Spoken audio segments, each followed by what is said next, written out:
ආයිබෝවන් අද අපි සාකච්ඡා කරන්නේ උසස් පෙළ ආර්ථික විද්‍යා විෂය නිර්දේශයේ 13 වෙනි ශ්‍රේණියට අදාළ අන්තර්ජාතික වෙළඳාම විෂය එකකයේ පිළිබඳව. නිපුණතාව 9 විදේශ වෙළඳාමේ න්‍යායාත්මක පදනම විග්‍රහ කරමින් විදේශ වෙළඳාම ශ්‍රී ලංකා ආර්ථික කෙරෙහි ඇති කරන බලපෑම ගවේෂණය කරයි. නිපුණතා මට්ටම 9.1 අන්තර්ජාතික වෙළඳාමට පදනම් වූ සාධක විමර්ශනය කරයි. දුවේ පුතේ අපි මුලින්ම අද සාකච්ඡාවේ අන්තර්ගතය සලකා බලමු. වෙළඳාමෙන් අත්වන වාසි රටවල් අතර බෙදී යන ආකාරය, එය තීරණය කෙරෙන අභ්‍යන්තර හුවමාරු අනුපාත සහ බාහිර හුවමාරු අනුපාත සාකච්ඡා කිරීමෙන් පස්සේ අන්‍යෝන්‍ය වශයෙන් වාසාගත හුවමාරු අනුපාත සාකච්ඡාවට භාජනය කෙරෙනවා. එම සාකච්ඡාවෙන් අනතුරුව නිෂ්පාදන හැකියා මායිම් වක්‍ර ඇසුරෙන් විශේෂීකරණයෙන් හා හුවමාරුවෙන් අත්වන වාසි අපි සාකච්ඡාවට භාජනය කරනවා. ඒකම පරිභෝජන හැකියා මායිම් වක්‍රයේ සාපේක්ෂ වාසියට ගන්නා මූලාශ්‍ර, තරංකාරීත්ව වාසි, අන්තර්ජාතික වෙළඳාමෙන් අත්වන වාසි, අන්තර්ජාතික වෙළඳාමේ ස්ථිතික හා ගතික වාසි, ඒ වගේම අන්තර්ජාතික වෙළඳාමෙන් අත්වන වාසි අපි සාකච්ඡාවට භාජනය කරනවා.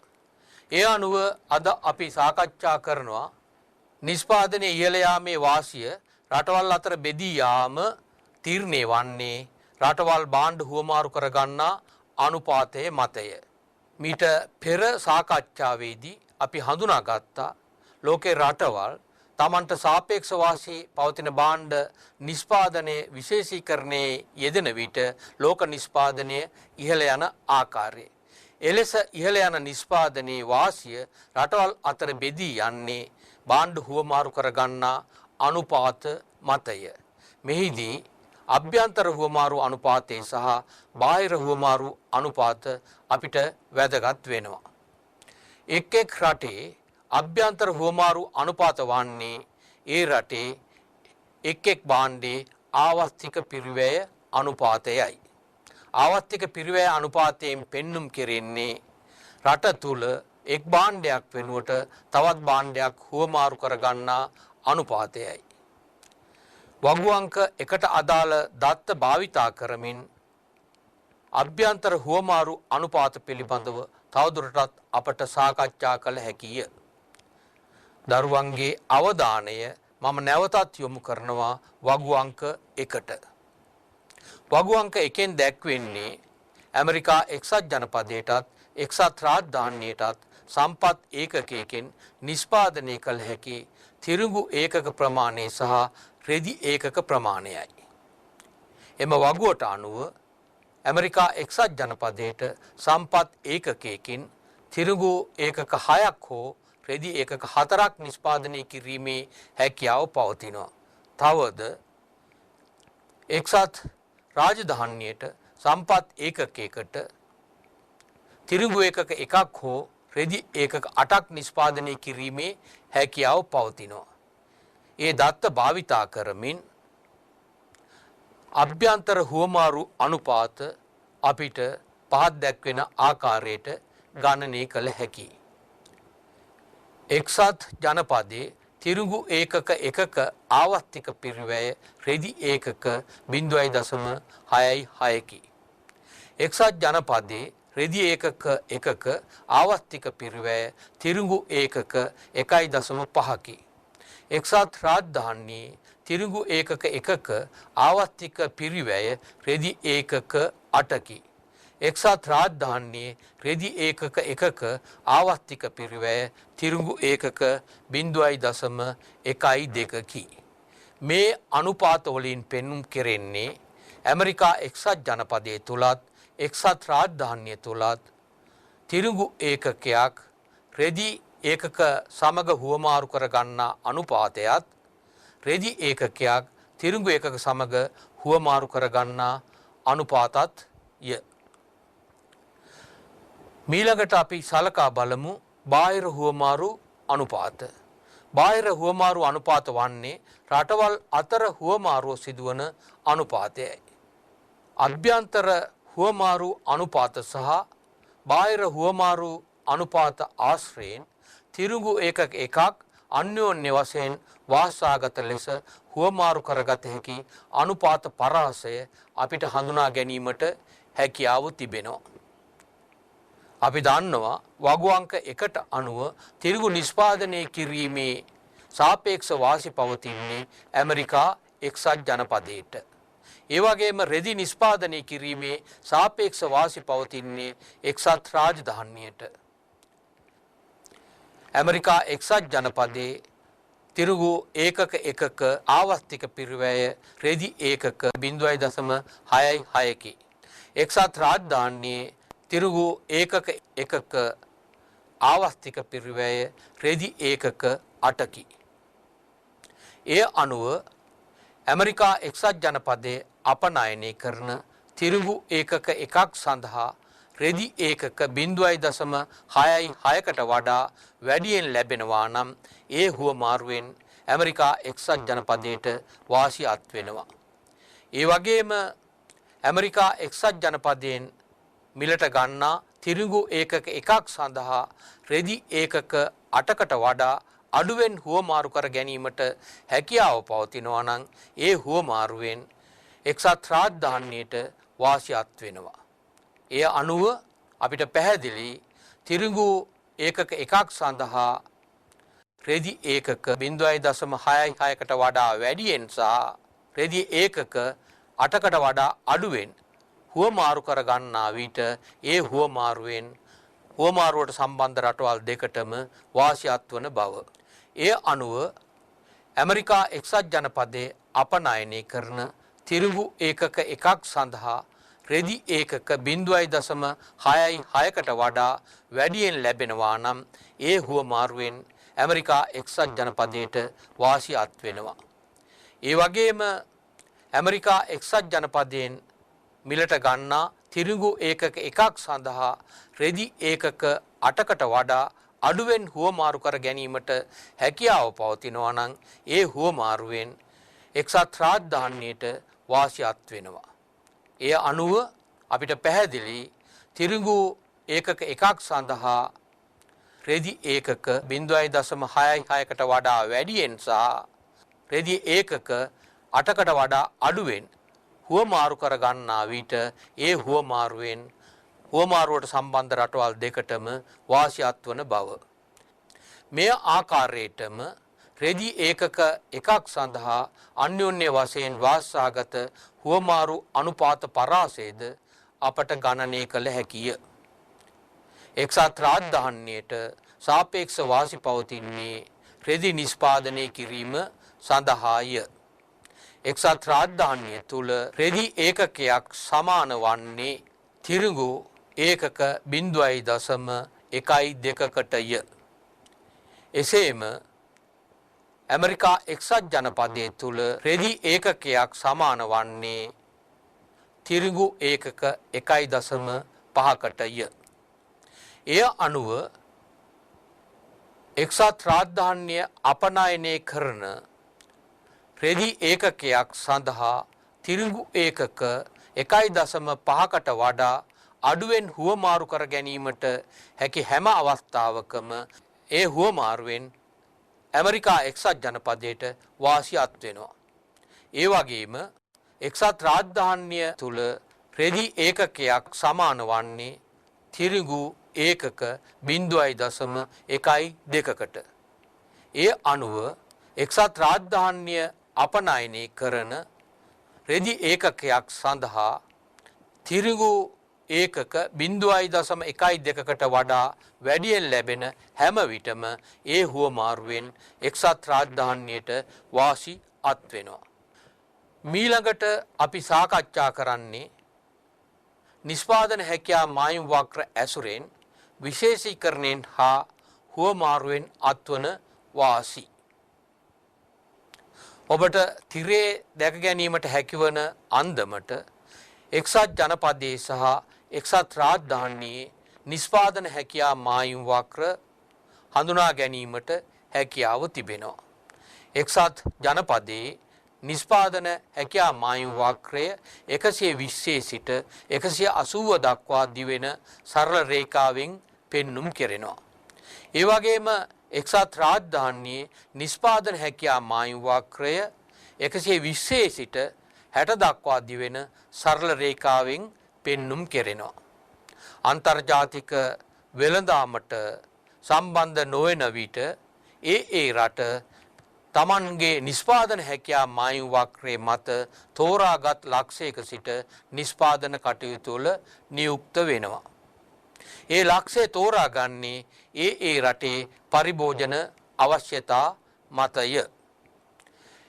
ඇමරිකා එක්සත් ජනපදයේ වැසියනට වැඩිපුර තිරිඟු පරිභෝජනය අවශ්‍ය වන අවස්ථාවක ඔවුන්ගේ නිෂ්පාදන ලක්ෂය තිරිඟු දැක්වෙන අක්ෂයට ආසන්නව පිහිටනවා. ඒ ආකාරයෙන් එක් රටේ නිෂ්පාදන ලක්ෂය තීරණය වන්නේ එක් රටේ පරිභෝජන අවශ්‍යතාවයන් මත. අපි හිතමු ඇමරිකා එක්සත් ජනපදය අන්තර්ජාතික වෙළඳාමට සම්බන්ධ නොවන විට ඒ ලක්ෂයේත් එක්සත් රාජධානිය අන්තර්ජාතික වෙළඳාමට සම්බන්ධ නොවන විට ඒ එක ලක්ෂයේත් නිෂ්පාදන කටයුතු වල නියුක්ත වෙන බව. ඒ අනුව දෙරටේ නිෂ්පාදනය අපිට මිනුම් කිරීමේ හැකියාව පවතිනවා. ඒ ලක්ෂයේ ඇමරිකා එක්සත් ජනපදයේ නිෂ්පාදනය කරන විට තිරිඟු ඒකක 90ක් නිෂ්පාදනය කරනවා. ඒ වගේම එක්සත් රාජධානිය ඒ එක ලක්ෂයේ නිෂ්පාදනය කරන විට තිරිඟු ඒකක 40ක් නිෂ්පාදනය කරනවා. මේ අනුව දෙරටේ මුළු තිරිඟු නිෂ්පාදනයේ ඒකක 130යි. ඒ වගේම අන්තර්ජාතික වෙළඳාමේ නොයදෙන විට එක්සත් ජනපදයේ රෙදි ඒකක 60ක්ද එක්සත් රාජධානිය රෙදි ඒකක 40ක්ද නිෂ්පාදනය කරනු ලබනවා. ඒ අනුව දෙරටේ මුළු රෙදි නිෂ්පාදනයේ ඒකක 100යි. අන්තර්ජාතික වෙළඳාමේ යෙදෙන විට මේ රටවල් දෙක තමන්ට සාපේක්ෂ වාසි තියෙන භාණ්ඩ නිෂ්පාදනය විශේෂීකරණයේ නියුක්ත වෙනවා. ඒ අනුව අපිට එක් රටට සාපේක්ෂ වාසි පවතින භාණ්ඩ ගණනය කිරීමේ හැකියාව පවතිනවා නිෂ්පාදන හැකියා මායු වක්‍ර ඇසුරෙන්. ඇමරිකා එක්සත් ජනපදයේ තිරිඟු ඒකක එකක ආවර්තික පිරිවැය අපිට ගණනය කරන්න පුළුවන් 120 180න් බෙදීමෙන්. ඒ අනුව ඇමරිකා එක්සත් ජනපදයේ තිරිඟු ඒකක එකක ආවර්තික පිරිවැය වන්නේ රෙදි ඒකක 0.66ක ප්‍රමාණයක්. ඒ ආකාරයටම එක්සත් රාජධානියේ තිරිඟු ඒකක එකක ආවර්තික පිරිවැය ගණනය කරන්නට පුළුවන්. 120 60න් බෙදූ විට අපිට ලැබෙනවා එක්සත් රාජධානියේ තිරිඟු ඒකකයක ආවර්තික පිරිවැය රෙදි ඒකක 2ක් බව. මේ තොරතුරු වලින් අපිට අනාවරණය වෙනවා ඇමරිකා එක්සත් ජනපදයට තිරිඟු නිෂ්පාදනය කිරීම සඳහා සාපේක්ෂ වාසි පවතින බව.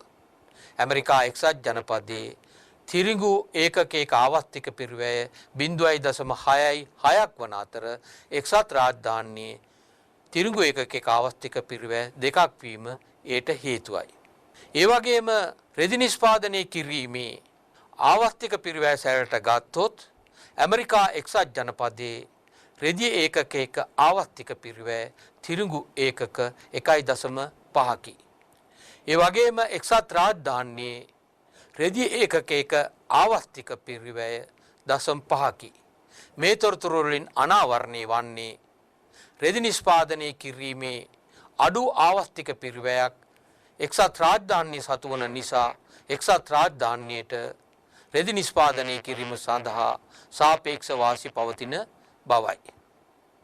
මේ අනුව රටවල් දෙක අතර වෙළඳාමක් සිදුවන විට එක් රට තමන්ට සාපේක්ෂ වාසි තිබෙන භාණ්ඩ නිෂ්පාදනයේ විශේෂීකරණයේ යෙදෙනවා.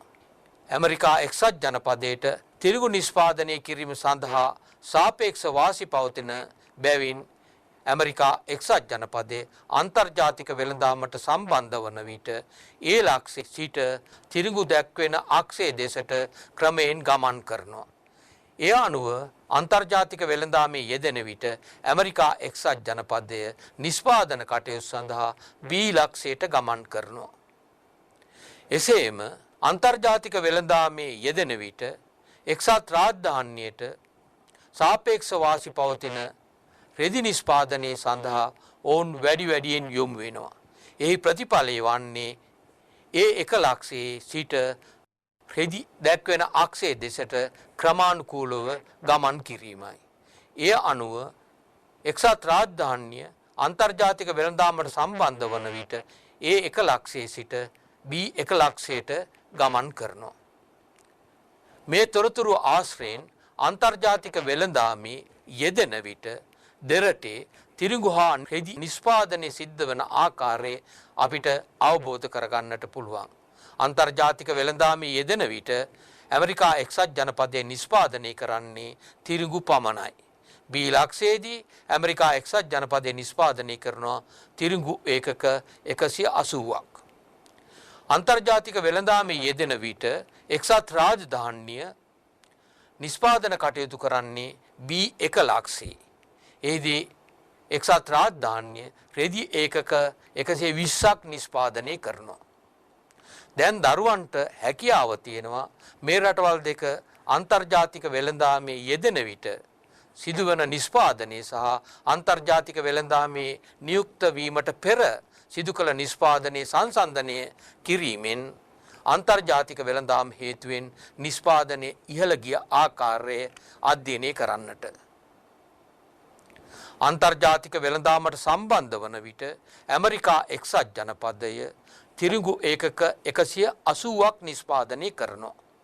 අන්තර්ජාතික වෙළඳාමට සම්බන්ධ වීමට පෙර ඇමරිකා එක්සත් ජනපදයත් එක්සත් රාජධානියත් යන රටවල් දෙකම එක් වී නිෂ්පාදනය කළේ තිරිඟු ඒකක 130යි. මේ අනුව අන්තර්ජාතික වෙළඳාම නිසා තිරිඟු නිෂ්පාදනයේ ඒකක 50කින් ඉහළ ගොස් තිබෙනවා. ඒ වගේම අන්තර්ජාතික වෙළඳාමට සම්බන්ධ වන විට එක්සත් රාජධානිය පමණක් රෙදි ඒකක 120ක් නිෂ්පාදනය කරනවා. අන්තර්ජාතික වෙළඳාමට සම්බන්ධ වීමට පෙර ඇමරිකා එක්සත් ජනපදයත් එක්සත් රාජධානියත් යන රටවල් දෙකම එක් වී නිෂ්පාදනය කළේ රෙදි ඒකක 100යි. මේ තොරතුරු වලින් අනාවරණය වෙනවා අන්තර්ජාතික වෙළඳාම නිසා රෙදි නිෂ්පාදනයත් ඒකක 20කින් ඉහළ ගොස් ඇති බව. දැන් දුවේ පුතේ ඔයගලන්ට අවබෝධ වෙන්නට ඇති අන්තර්ජාතික වෙළඳාම නිසා රටවල් වල නිෂ්පාදනය ඉහළ යන ආකාරය. මෙලෙස ඉහළ යන නිෂ්පාදනය තුලින් බිහිවන වාසිය රටවල් වලට හිමිවන්නේ රටවල් භාණ්ඩ හුවමාරු කරගන්නා අනුපාත මතය. අපි නිර්සනක් වශයෙන් සලකමු ඇමරිකා එක්සත් ජනපදයේ නිෂ්පාදනය කරන තිරිඟු ඒකක 70ක් එක්සත් රාජධානිය නිෂ්පාදනය කරන රෙදි ඒකක 70ක් සමග හුවමාරු කරගත්තා යයි. මේදී හුවමාරු අනුපාතය 1:1යි. තිරිඟු 70ක් රෙදි 70කට හුවමාරු කර ගැනීමෙන් සිද්ධ වෙන්නේ තිරිඟු ඒකක එකක් රෙදි ඒකක එකකට හුවමාරු කර ගැනීමයි. හොඳයි, මේ හුවමාරුව නිසා ඇමරිකා එක්සත් ජනපදයේ සහ එක්සත් රාජධානියේ පරිභෝජන ලක්ෂ මීළඟට අපි හඳුනා ගනිමු. අන්තර්ජාතික වෙළඳාමට සම්බන්ධ වන විට ඇමරිකා එක්සත් ජනපදය නිෂ්පාදනය කරන්නේ B ලක්ෂයේ. එකී ලක්ෂයට අදාළ තිරිඟු නිෂ්පාදනයේ ඒකක 180යි. මේ ඒකක 180වෙන් ඒකක 70ක් අපනයනය කළ විට ඇමරිකා එක්සත් ජනපදයේ ජනතාවට පරිභෝජනය කිරීම සඳහා ඉතුරු වන තිරිඟු ඒකක ප්‍රමාණය 110යි. ඒ වගේම අන්තර්ජාතික වෙළඳාමට සම්බන්ධ වන විට ඇමරිකා එක්සත් ජනපදය රෙදි නිෂ්පාදනයේ නිරත වන්නේ නැහැ. එහෙත් තිරිඟු ඒකක 70ක් රෙදි ඒකක 70ක් සමග හුවමාරු කර ගන්නා විට ඇමරිකා එක්සත් ජනපදයට රෙදි ඒකක 70ක් පරිභෝජනය කිරීමේ හැකියාව පවතිනවා. ඒ අනුව දුව පුතේ ඔබට දැන් පැහැදිලි වෙනවා ඇති අන්තර්ජාතික වෙළඳාමේ යෙදෙන විට ඇමරිකා එක්සත් ජනපදයේ තිරිඟු ඒකක 70ක් රෙදි ඒකක 70ක් සමග හුවමාරු කර ගන්නා විට ඊ කියන ලක්ෂයට අදාළව පරිභෝජන කටයුතු කිරීමේ හැකියාව ලබා ගන්නා බව. ඊ කියන ලක්ෂයේ ඇමරිකා එක්සත් ජනපදයේ තිරිඟු ඒකක 110ක්ද රෙදි ඒකක 70ක්ද පරිභෝජනය කරනු ලබනවා.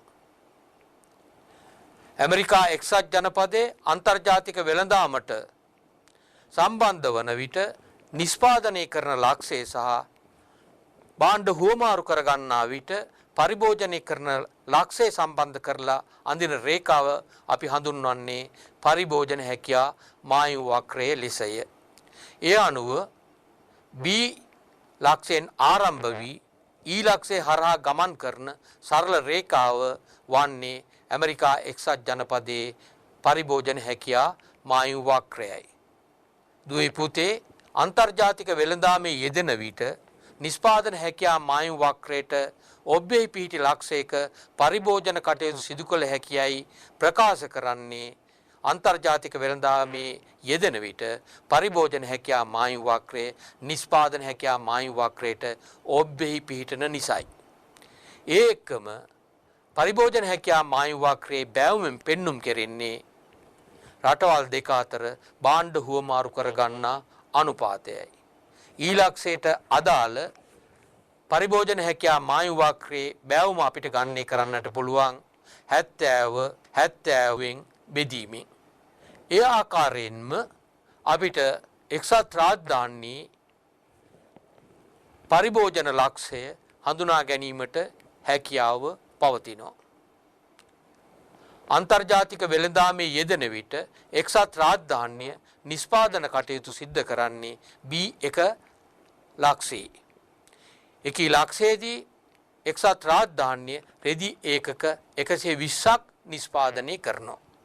මේ රෙදි ඒකක 120න් 70ක් අපනයනය කළ විට දේශීය පරිභෝජනය සඳහා යොදාගත හැකි රෙදි ඒකක ප්‍රමාණය 50කි. එසේම එක්සත් රාජධානිය අන්තර්ජාතික වෙළඳාමේ යෙදෙන විට තිරිඟු නිෂ්පාදනය කරන්නේ නැහැ. එහෙත් රෙදි ඒකක 70ක් සමග තිරිඟු ඒකක 70ක් හුවමාරු කර ගන්නා විට ඇමරිකා එක්සත් ජනපදයෙන් ලැබෙන තිරිඟු ඒකක 70 එක්සත් රාජධානියේ පරිභෝජන කටයුතු සඳහා යොදා ගන්නවා. ඒ අනුව ඇමරිකා එක්සත් ජනපදයෙන් ලැබෙන තිරිඟු ඒකක 70 සහ දේශීය වශයෙන් නිෂ්පාදනය කර පරිභෝජනය සඳහා ඉතුරු කර ගන්නා රෙදි ඒකක 50 සම්බන්ධ කිරීමෙන් එක්සත් රාජධානියේ පරිභෝජන ලක්ෂය ලබා ගන්නට පුළුවන්. එක්සත් රාජධානියේ B1 සහ E1 හරහා ගමන් කරන රේඛාව මගින් පරිභෝජන හැකියා මායු වක්‍රයේ නිරූපණය කෙරෙනවා. ඒ වගේම එක්සත් රාජධානියේ පරිභෝජන හැකියා මායු වක්‍රයේ බැවුමෙන් පෙන්눔 කෙරෙන්නේත් රටවල් දෙක අතර භාණ්ඩ හුවමාරු කර ගන්නා අනුපාතයයි. එක්සත් රාජධානියේ රෙදි ඒකක 70ක් අපනයනය කර තිරිඟු ඒකක 70ක් මිලට ගැනීමට කටයුතු කිරීමෙන් පෙන්눔 කෙරෙන්නේ එහිදීත් හුවමාරු අනුපාතයේ එකට එකක් ලෙස නොවෙනස්ව පවතින බවයි. අපි මීට කලින් හඳුනාගත්තා අන්තර්ජාතික වෙළඳාම නිසා තිරිඟු නිෂ්පාදනයේ සහ රෙදි නිෂ්පාදනයේ ඉහළ යන ආකාරය. ඔබට මතක ඇති අන්තර්ජාතික වෙළඳාම නිසා තිරිඟු නිෂ්පාදන ඒකක 50කින්ද රෙදි නිෂ්පාදන ඒකක 20කින්ද ඉහළ ගිය බව. මෙලෙස ඉහළ ගිය නිෂ්පාදනයේ වාසිය රටවල් දෙක අතර බෙදී ගිය ආකාරය මීළඟට සලකා බලමු. අන්තර්ජාතික වෙළඳාමට සම්බන්ධ වීමට පෙර ඇමරිකා එක්සත් ජනපදයේ පරිභෝජන කටයුතු කළේ ඒ ලක්ෂයේ. එහිදී තිරිඟු ඒකක 90ක් පරිභෝජනය කළා. අන්තර්ජාතික වෙළඳාමට සම්බන්ධ වන විට ඇමරිකා එක්සත් ජනපදයේ පරිභෝජනය කරන්නේ ඊ ලක්ෂයේ. එහිදී ඇමරිකා එක්සත් ජනපදයේ තිරිඟු ඒකක 110ක් පරිභෝජනය කරනු ලබනවා. මේ අනුව ඇමරිකා එක්සත් ජනපදයට අන්තර්ජාතික වෙළඳාම හේතුවෙන් වැඩිපුර තිරිඟු ඒකක 20ක් පරිභෝජනය කිරීමේ වාසි අත්වෙනවා. ඒ වගේම ඇමරිකා එක්සත් ජනපදයේ අන්තර්ජාතික වෙළඳාමට සම්බන්ධ වීමට පෙර පරිභෝජන සහ නිෂ්පාදන කටයුතු සිදු කළේ ඒ ලක්ෂයේ. ඒ ලක්ෂයේදී එක්සත් ජනපදය රෙදි ඒකක 60ක් පරිභෝජනය කළත් අන්තර්ජාතික වෙළඳාමට සම්බන්ධ වන විට රෙදි ඒකක 70ක් පරිභෝජනය කිරීමේ හැකියාව ලැබී තිබෙනවා. ඒ නිසා හුවමාරුව තුලින් ඇමරිකා එක්සත් ජනපදයට ලැබුණු පරිභෝජන වාසිය රෙදි ඒකක 10කි. මේ ආකාරයෙන්ම හුවමාරුව තුලින් එක්සත් රාජධානියට හිමි වූ වාසියද ගණනය කිරීමේ හැකියාව පවතිනවා. අන්තර්ජාතික වෙළඳාමට පෙර එක්සත් රාජධානිය නිෂ්පාදන සහ පරිභෝජන කටයුතු සිදු කළේ ඒ එක ලක්ෂයේදී. එහිදී ඔවුන් පරිභෝජනය කළ තිරිඟු ඒකක 40ක්. අන්තර්ජාතික වෙළඳාමට සම්බන්ධ වන විට ඔවුන් තිරිඟු ඒකක 70ක් පරිභෝජනය කරනවා. මේ තොරතුරු වලින් අනාවරණය වන්නේ අන්තර්ජාතික වෙළඳාම හේතුවෙන් එක්සත් රාජධානියේ තිරිඟු පරිභෝජනයේ ඒකක 30කින් වැඩි වූ බවයි. ඒ වගේම අන්තර්ජාතික වෙළඳාමට සම්බන්ධ වීමට පෙර එක්සත් රාජධානිය රෙදි ඒකක 40ක් පරිභෝජනය කළත් අන්තර්ජාතික වෙළඳාමට සම්බන්ධ වන විට රෙදි ඒකක 50ක් පරිභෝජනය කිරීමට සමත් වෙනවා. ඒ අනුව අන්තර්ජාතික වෙළඳාම හේතුවෙන් එක්සත් රාජධානියට හිමිවන පරිභෝජන වාසිය රෙදි ඒකක 10කි. මේ දක්වා කරන ලද සාකච්ඡාවෙන් ඔබට අවබෝධ වෙන්නට ඇති අන්තර්ජාතික වෙළඳාම හේතුවෙන් ඉහළ ගිය තිරිඟු සහ රෙදි නිෂ්පාදනයේ වාසිය රටවල් දෙක අතර බෙදී ගිය ආකාරය. නැවතත් සාරාංශ වශයෙන් දැක්වුවොත් අන්තර්ජාතික වෙළඳාම නිසා තිරිඟු නිෂ්පාදනය ඒකක 50කින් වර්ධනය වූ අතර එම ඒකක 50න් 20ක වාසියක් ඇමරිකා එක්සත් ජනපදයටත් එක්සත් රාජධානියට ඒකක 30ක වාසියකුත් හිමි වුණා. ඒ අනුව මුළු තිරිඟු නිෂ්පාදනයේ ඉහළ ගිය වාසියෙන් ඒකක 20ක් ඇමරිකා එක්සත් ජනපදයටත් ඒකක 30ක් එක්සත් රාජධානියටත් හිමි වෙනවා. ඒ වගේම ඔබට මතක ඇති අන්තර්ජාතික වෙළඳාම හේතුවෙන් රෙදි නිෂ්පාදනය ඒකක 20කින් වර්ධනය වූ බව. මේ ඒකක 20 දෙරට අතර සමානව බෙදී ගොස් තිබෙනවා. ඒ අනුව එක්සත් ජනපදයට රෙදි ඒකක 10ක පරිභෝජන වාසියකුත් එක්සත් රාජධානියට රෙදි ඒකක 10ක පරිභෝජන වාසියකුත් අත් වෙනවා. මේ තොරතුරු වලින් ඔබට පැහැදිලි වෙනවා ලෝකේ රටවල් අන්තර්ජාතික වෙළඳාමට සම්බන්ධ වීම තුලින් තමන්ගේ නිෂ්පාදන කටයුතු විශේෂීකරණයට හා විශේෂීකරණයෙන් බිහිවන අතිරික්තය හුවමාරු කර ගැනීමට යාමෙන් පරිභෝජන වාසියක් අත් කරගන්නා බව. අපි මේ දක්වා සාකච්ඡා කරන ලද විෂය කරුණු වලට අදාළ ගැටලු කීපයක් සාකච්ඡා කර බලමු. අභ්‍යාස 1. ඒ රටට හා බී රටට සම්පත් ඒකකයකින් නිෂ්පාදනය කළ හැකි X හා Y භාණ්ඩ ඒකක ප්‍රමාණය පහත වගුවේ දැක්වේ. ඒ රටට සම්පත් ඒකකයකින් X 6ක් හෝ Y 4ක් නිෂ්පාදනය කරන්නට හැකියාව තියෙනවා. ඒ වගේම B රටට සම්පත් ඒකකයකින් X භාණ්ඩ එකක් හෝ Y භාණ්ඩ එක 5ක් නිෂ්පාදනය කිරීමේ හැකියාව පවතිනවා.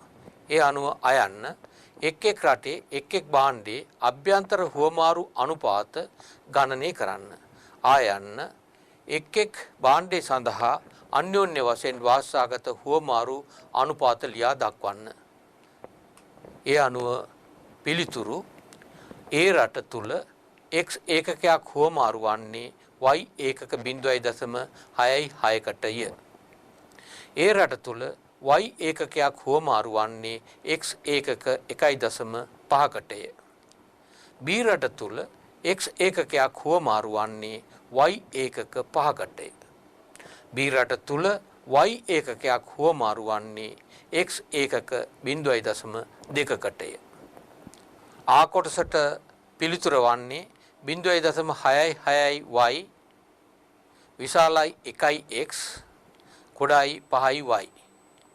මේන් අදහස් කරන්නේ x භාණ්ඩයේ එක එකකයක් සමග අන්‍යෝන්‍ය වශයෙන් වාසාගත ලෙස හුවමාරු කරගත හැකි y භාණ්ඩ පරාසය 0.6යි 6යි 5යි.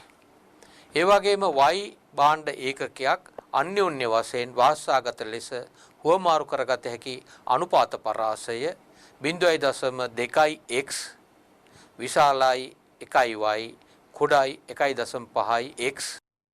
අපි තවදුරටත් සාකච්ඡා කරනවා හුවමාරු අනුපාතයේ වෙනස් වන විට පරිභෝජන හැකියා මායිම් වක්‍රයේ බෑවුම වෙනස් වන අන්දම පිළිබඳව.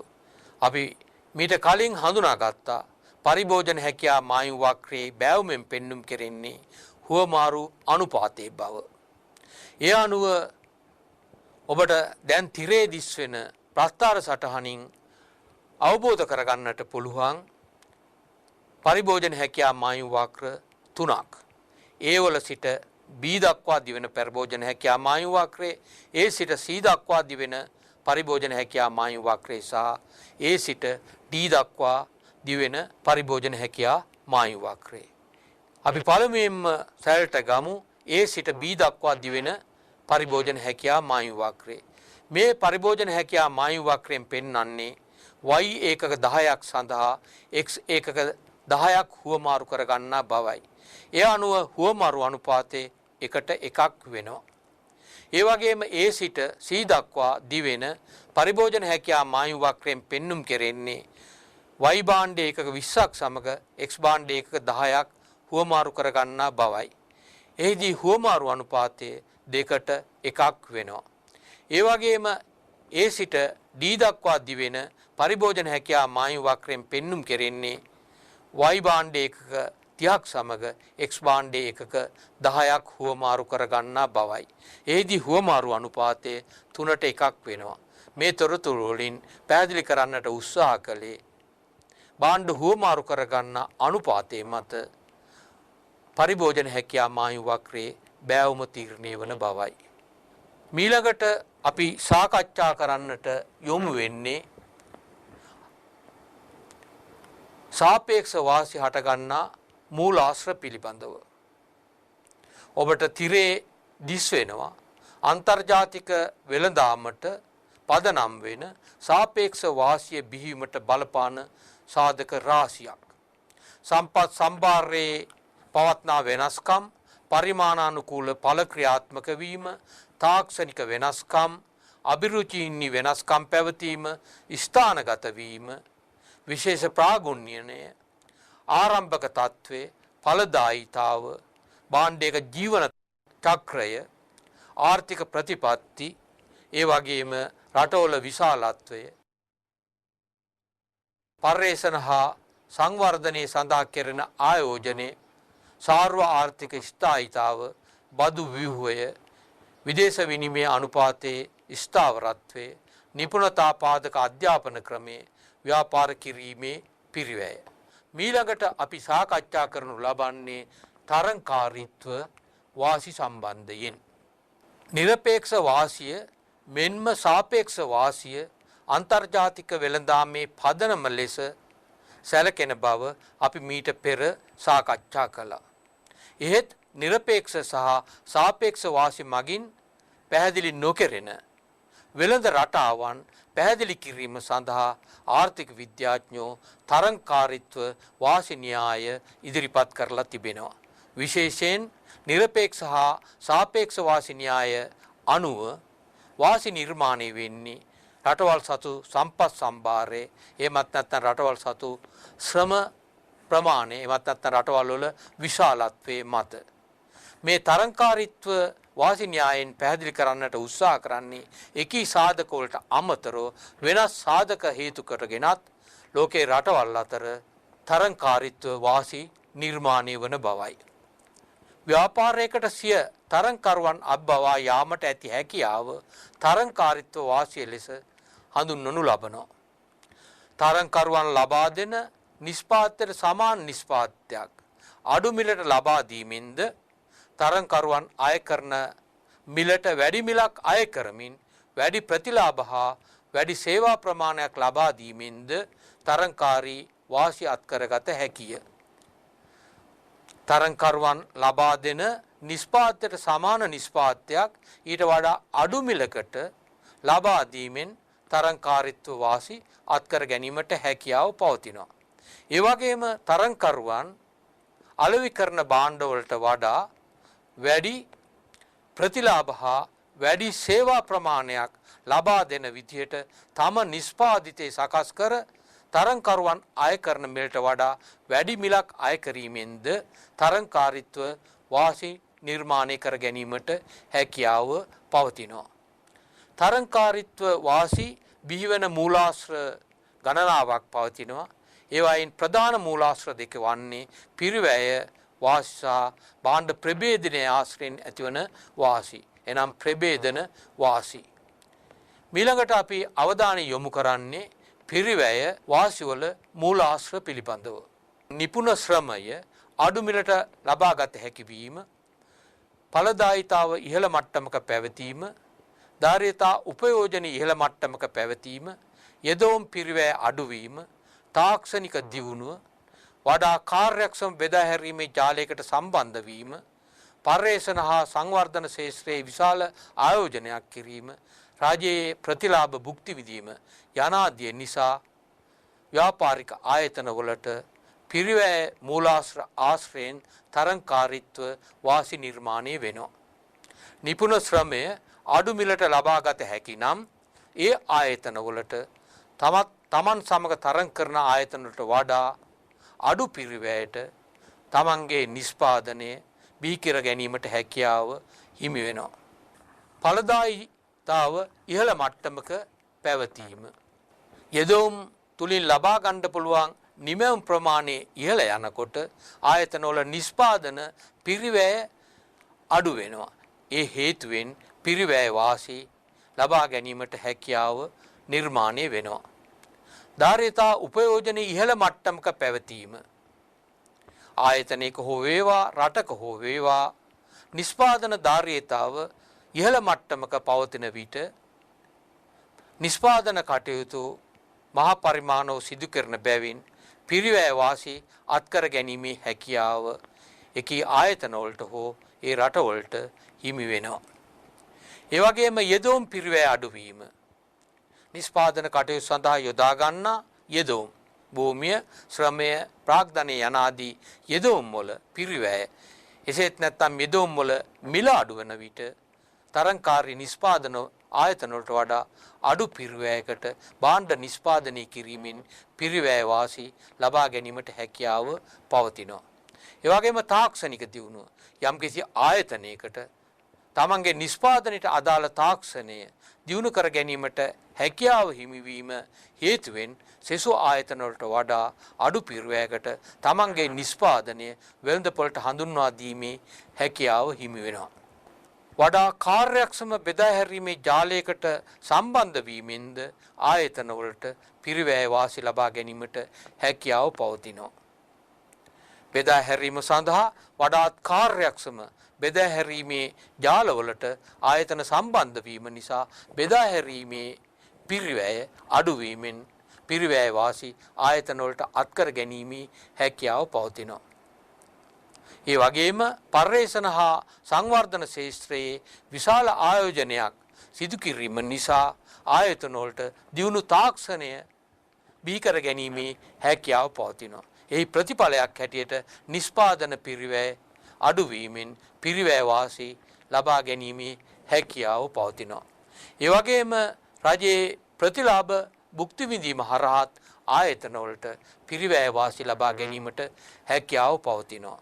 ඇතැම් කර්මාන්ත දිරිමත් කිරීම සඳහා රජයේ විශේෂ ප්‍රතිලාභ ව්‍යාපාරික ආයතන වලට ලබා දෙනවා.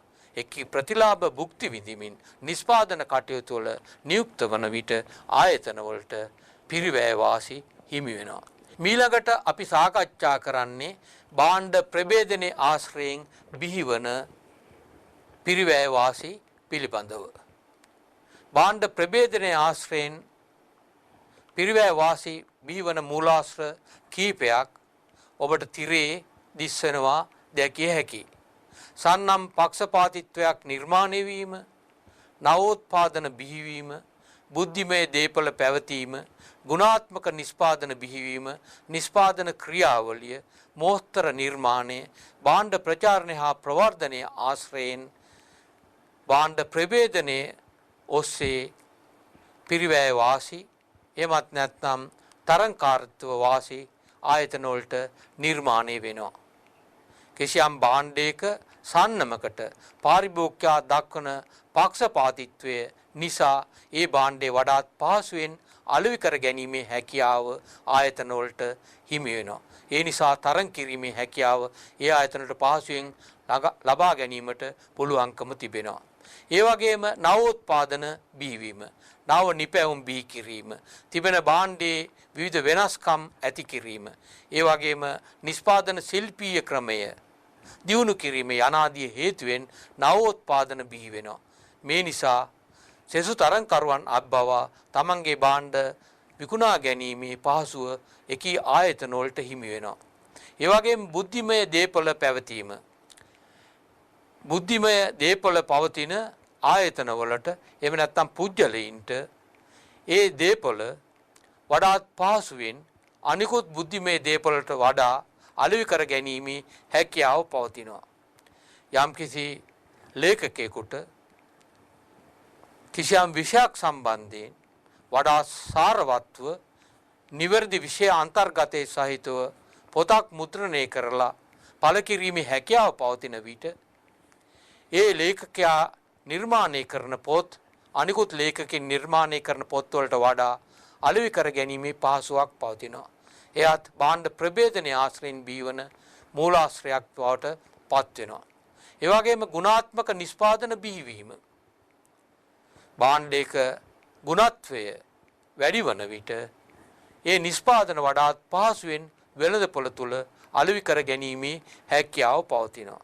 ඒ වගේම නිෂ්පාදන මෝස්තරය, නිෂ්පාදන ක්‍රියාවලිය, ඒ වගේම නිෂ්පාදන මෝස්තර නිර්මාණය වගේ දේවල් ආශ්‍රයනොත් භාණ්ඩ ප්‍රභේදනයේ ආශ්‍රයෙන් තරංකාරීත්ව වාසි නිර්මාණය වෙනවා.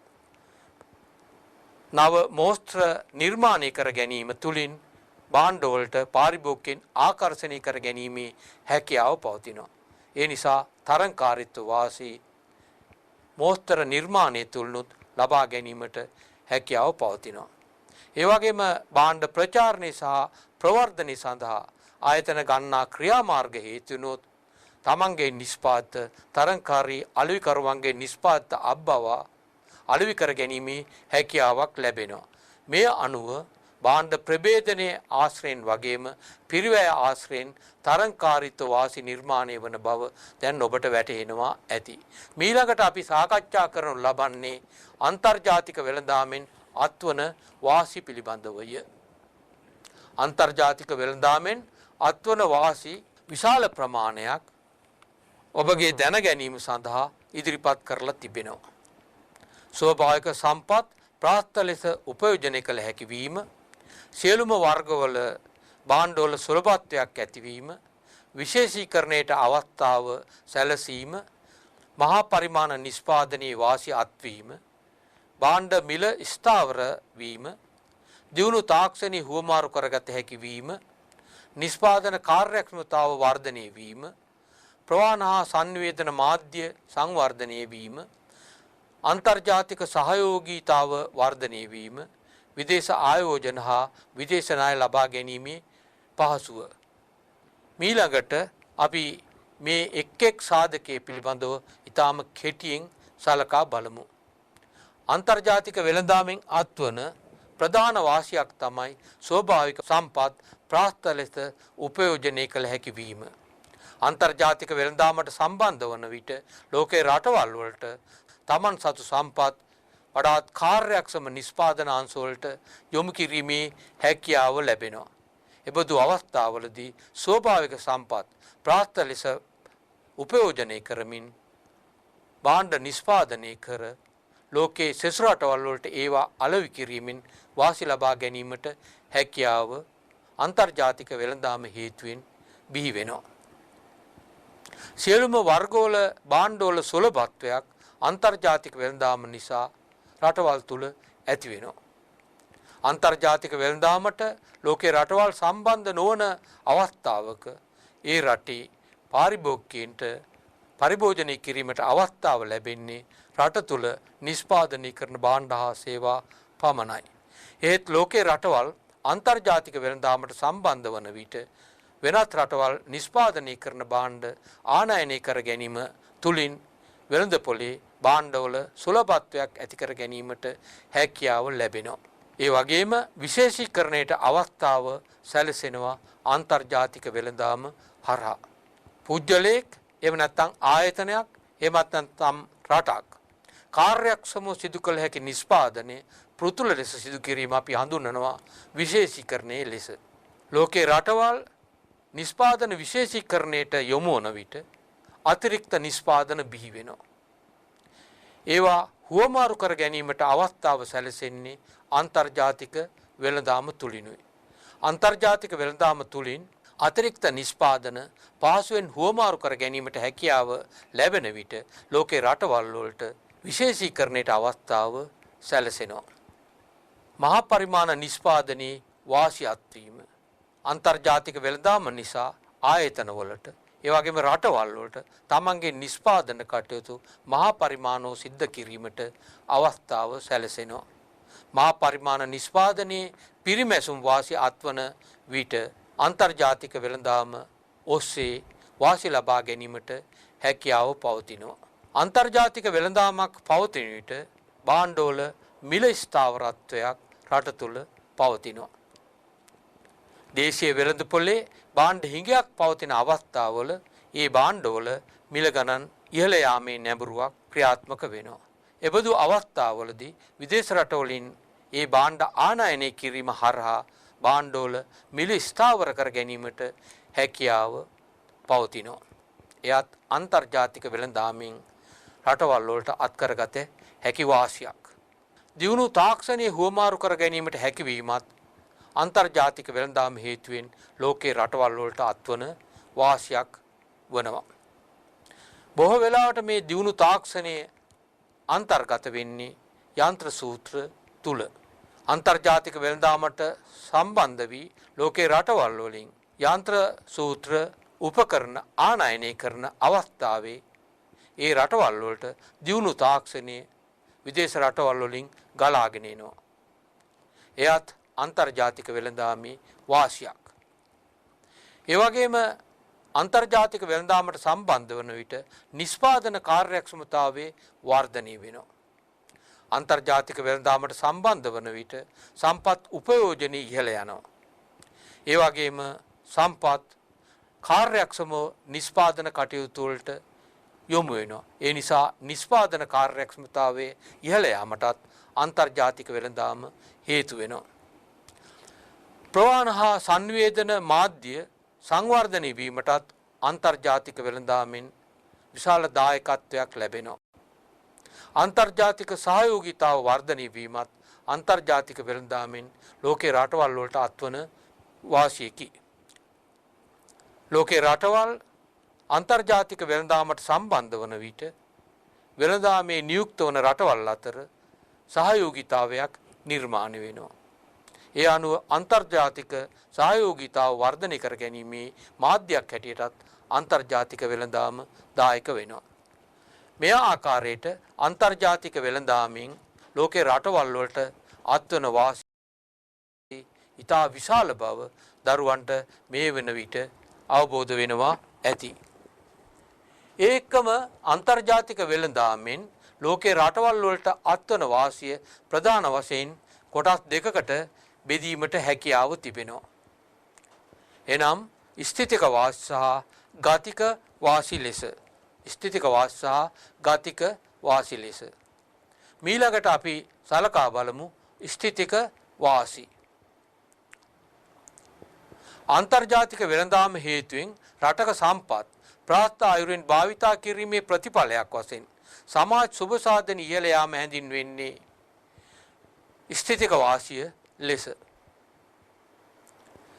ඒ අනුව අවබෝධ කරගත යුතු වැදගත් කාරණේ තමයි අන්තර්ජාතික වෙළඳාම හේතුවෙන් රටේ සම්පත් ප්‍රශස්ත අයුරින් නිෂ්පාදන කටයුතු වලට යොමු වීමේ වාසිය හරහා සමාජ සුබ සාධන ඉහළ යාම තමයි අපි හඳුන්වන්නේ ස්ථිතික වාසි ලෙස. ස්ථිතික වාසි බිහිවන මූලාශ්‍ර කීපයක් ඔබේ අවධානය සඳහා ඉදිරිපත් කර තිබෙනවා.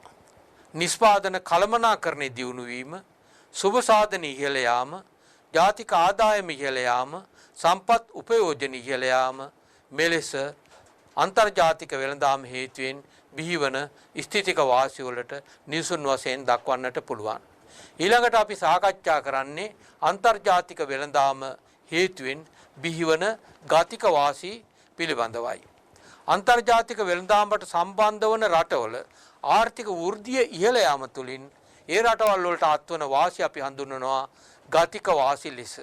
ආර්ථික වෘද්ධිය වේගවත් වීම නිසා ලෝකේ රටවල් වලට ඇතිවන වාසි තමයි අපි ගතික වාසි හැටියට හඳුන්වන්නේ. ගතික වාසි සඳහා නිසුන් කීපයක් ඔබේ දැන ගැනීම සඳහා ඉදිරිපත් කර තිබෙනවා. සම්පත් කාර්යක්ෂම ලෙස සේවා නියුක්ත වීම, වෙළඳපොළ පුළුල් වීම, ආර්ථිකයේ සිසු අංශවල දියුණුවක් ඇතිවීම, ආයෝජනයේ ඉහළ යාම ගතික වාසි සඳහා නිසුන් වශයෙන් ඉදිරිපත් කරන්නට හැකියාව තිබෙනවා. අපි මේ දක්වා සාකච්ඡා කළේ අන්තර්ජාතික වෙළඳාමෙන් බිහිවන වාසි ස්ථිතික හා ගතික වශයෙන් බෙදා ගන්නා ආකාරය පිළිබඳවයි. ඊළඟට අපි අවධානය යොමු කරනවා දෙවන අභ්‍යාසයේ කෙරෙහි.